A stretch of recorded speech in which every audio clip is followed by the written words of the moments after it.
प्रतापगढ़ की रहने वाली आभा की बिलासपुर में नई नई शादी हुई थी। शादी के कुछ दिन बाद ही उसके पति सुमित को ऑफिस के काम से कुछ समय के लिए मुंबई जाना पड़ा। अब घर में आभा और उसकी सास थी और सुमित की यादें।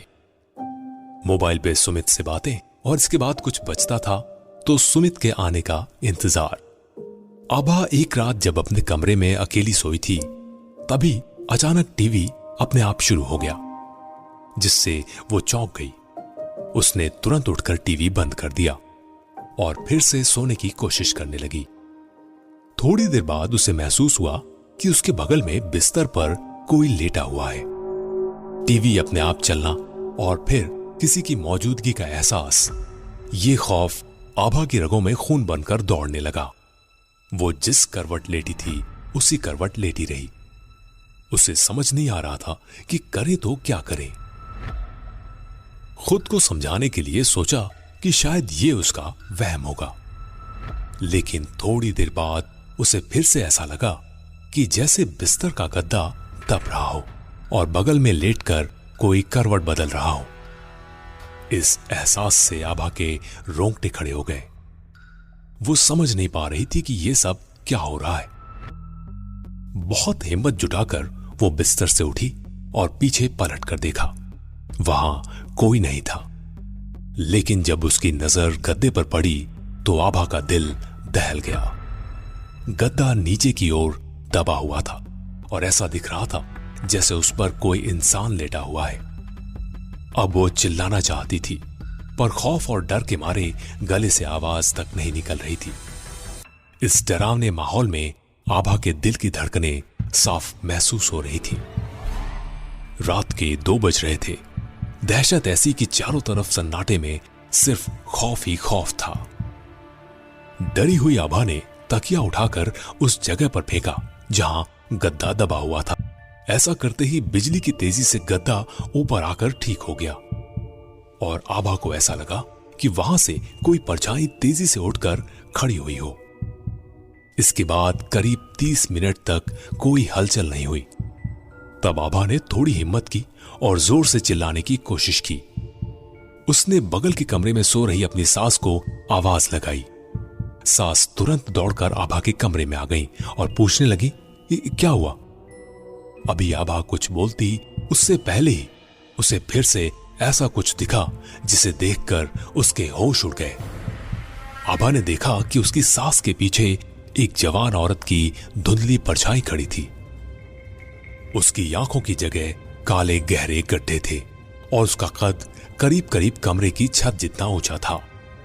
यह भयानक नजारा देखकर आभा वहीं बेहोश हो गई और उसी रात उसे अस्पताल में भर्ती करना पड़ा। अपनी पत्नी के साथ हुए इस हादसे की खबर लगते ही सुमित अपना काम समेटकर वापस आ गया। 1-2 दिन बाद आभा की भी अस्पताल से छुट्टी हो गई। जब आभा ने ये सारी घटनाएं सुमित को बताई तो उसे यकीन नहीं हुआ। उसने कहा, मैं तुम्हारे साथ हूं, कुछ नहीं होगा।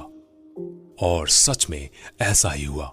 अब ना कोई परछाई दिख रही थी और ना ही किसी अनजाने साए का कोई एहसास था। लेकिन ऐसा बहुत दिनों तक नहीं चला। एक दिन सुमित की मां उसके मामा के घर गई हुई थी। सुमित और आभा बस घर पर अकेले थे। अमावस की रात थी। बाहर आंधी तूफान और हवाओं का शोर इतना कि हर झोंके के साथ एक अनजान से डर का माहौल दहशत पैदा कर रहा था। रात करीब 3 बजे होंगे। सुमित और आभा सो रहे थे। अचानक सुमित को ऐसा लगा जैसे किसी ने उसकी चादर खींच ली हो। उसने नींद में ही चादर को वापस अपनी तरफ खींचा, लेकिन चादर फिर एक झटके से उसके बदन से अलग हो गई। उसने आभा से कहा, अरे चादर क्यों खींच रही हो? आभा उठी। उसने कहा, मैंने तो नहीं खींचा, और मैं खींचती तो अपनी तरफ खींचती। अचानक दोनों का ध्यान उस चादर पे गया जो नीचे पड़ी थी। सुमित ने लाइट जलाई, चादर उठाया।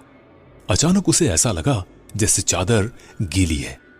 उसने चादर फेंक दिया और अपने हाथों की तरफ देखा। उसके हाथ खून से सने हुए थे। आभा ने जैसे ही सुमित के हाथों में खून देखा वो चीखने लगी। सुमित थोड़ा घबराया तो सही, मगर उसने सबसे पहले आभा को गले लगा लिया और कहा, डोंट वरी, मैं देखता हूं। उसने चादर उठाया और ध्यान से देखा। चादर के चारों तरफ खून के छींटे थे। इतने में लाइट चली गई और अंधेरे में एक तेज रोशनी हुई। एक परछाई नजर आई।